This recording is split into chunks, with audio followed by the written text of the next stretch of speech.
పరంపరాయ నమః. పెద్దలందరికీ నా నమస్సుమాంజలి. ప్రస్తుత తరుణం చూస్తూ ఉంటే ద్వాపర యుగం నాటి కొన్ని సంఘటనలు గుర్తొస్తున్నాయి. ద్వాపర యుగంలో కృష్ణుడు జగద్గురువు కదా. ఈ జగద్గురువు అయిన కృష్ణుణ్ణి శిశుపాలుడు అనేటువంటి మూర్ఖుడు యథార్థమైన విషయాన్ని అర్థం చేసుకోలేనటువంటి ఒక మనస్థితి కలిగినటువంటి అల్పుడు, ద్వేషభావం కలిగినటువంటి వాడు, పాప ప్రవృత్తి కలిగినటువంటి వాడు, రాక్షసి గుణములు నిండినటువంటి వాడు, దుర్మార్గమైనటువంటి ఆలోచనలు కలిగినటువంటి వాడు కృష్ణుడిని తిడుతుంటే కృష్ణుడు వాడికి 100 తప్పుల వరకు అవకాశాన్ని ఇచ్చి తర్వాత సుదర్శనాయుధంతో సంహరించాడు. కానీ ఈ కలియుగపు జగద్గురువు, ఆ ద్వాపర యుగపు జగద్గురువు పట్టు పీతాంబరాలు ధరిస్తే ఈ కలియుగపు జగద్గురువు కాషాయాంబరాలు ధరించి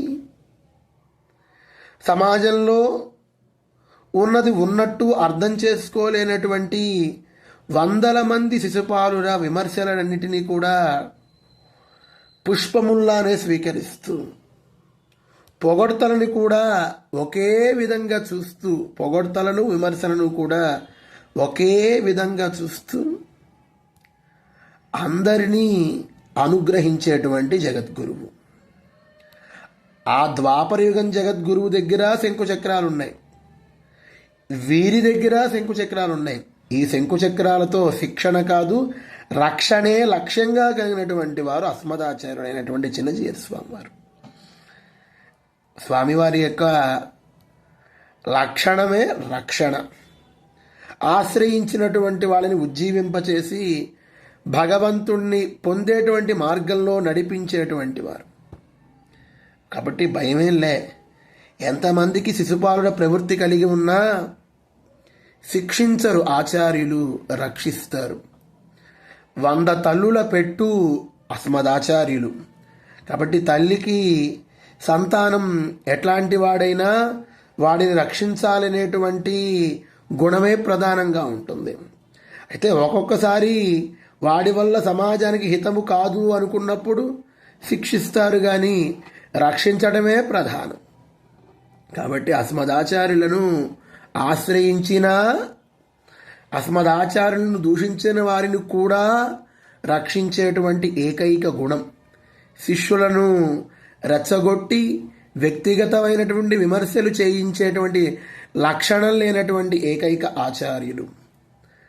త్రిమత ఆచార్యులను ఏకదృష్టితో చూస్తూ అందరినీ గౌరవించేటువంటి గొప్ప గుణం కలిగినటువంటి వారు. మరుగున పడిన ఎన్నో వేదశాఖలను ప్రాంతీయ భేదం చూడకుండా, సంప్రదాయ భేదం చూడకుండా, శాఖా భేదాలు చూడకుండా వైదిక ధర్మంలో ఉండేటువంటి వారిని, వేదాధ్యయనానికి అర్హత ఉన్నటువంటి వారికి వేదమును నేర్పించి మరుగున పడినటువంటి ఎన్నో శాఖలకు ఇప్పుడు ఉనికిని కలిగించినటువంటి వేదమార్గ ప్రతిష్టాపకులు. సామాన్య ప్రజలు కూడా భగవంతుణ్ణి స్తుతించే రీతిలో విష్ణు సహస్రనామం, తిరుప్పావై ఇత్యాది గ్రంథములను సామాన్యుల దాకా చేర్చినటువంటి గొప్ప ఆచార్యులు. అలనాడు జగదాచార్యులు సుదర్శనాయుధాన్ని శిక్షగా ప్రయోగించి అనుగ్రహించాడు. అవసరమైతే ఉపదేశములతోనూ అనుగ్రహించేవాడు అర్జునాది వాళ్ళని. ఈనాటి జగదాచార్యులు సుదర్శనాన్ని ప్రయోగించినా అది రక్షణతో కూడిన అనుగ్రహం. అంటే ఎందరో మందికి సుదర్శన పాంచజన్యములను పంచ సంస్కారములు చేసి దిద్దుబాటు చేసేటువంటి అనుగ్రహ గుణం. ఎందరో మందికి తన ఉపదేశాల ద్వారా మంచి మార్గంలో పెట్టేటువంటి ప్రయత్నం. అందరికీ అన్ని స్థాయిల వారికి అర్థమయ్యే రీతిలో ఉపదేశాలు చేస్తూ భగవంతుడి బాటలో పయనించేట్టుగా చేసేటువంటి అస్మదాచార్యులు. ఇలాంటి ఆచార్యులకు మనం ఎప్పుడు పల్లాండు పాడుదాం. విమర్శించేటువంటి శిశుపాలుడు అందరికీ సద్బుద్ధి కలగాలి అని, వారు చేసే ప్రతి విమర్శ ఆచార్యుల దాకా ఒక కీర్తన పుష్పంగా చేరేట్టుగా భగవంతుడు చూడాలి అని భగవంతుణ్ణి మనం వేడుకుందాం.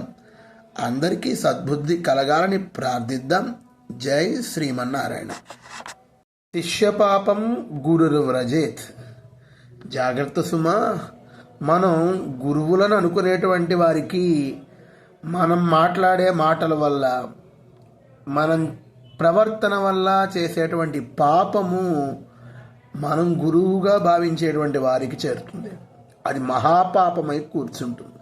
కాబట్టి నింద, అసూయ, ద్వేషము ఇట్లాంటివి ఇతరుల పట్ల, గురువుల పట్ల ఉండకుండా మనకి మనం జాగ్రత్త పడదాం. ఎదుటివారు నిందించారో ఖండించారో అవగాహన చేసుకుని వ్యక్తిగత నిందలకి పోకుండా సంప్రదాయపరమైనటువంటి ఖండనలు సప్రమాణములతో విచక్షణతో చేస్తే అది ఆరోగ్యకరమైనటువంటి వాతావరణంగా మారుతుంది. అప్పుడు నిందలకి, అసూయ, ద్వేషములకు తావు ఉండదు. సంప్రదాయ ఖండన అనేటువంటిది ఎప్పుడూ జరిగేటువంటిదే. సంప్రదాయ ఖండనలు చేస్తూ సప్రమాణములతో సంప్రదాయాన్ని స్థాపించడం అనేటువంటి విషయంలో ఎప్పుడూ కూడా దోషం ఉంటుంది అన్నమాట. కాబట్టి మనం చేసే పాపాలు మనం ఎవరైతే గురువులు అనుకుంటున్నామో వాళ్ళకి చేరకుండా ఉండేట్టుగా మనం జాగ్రత్త పడదాం.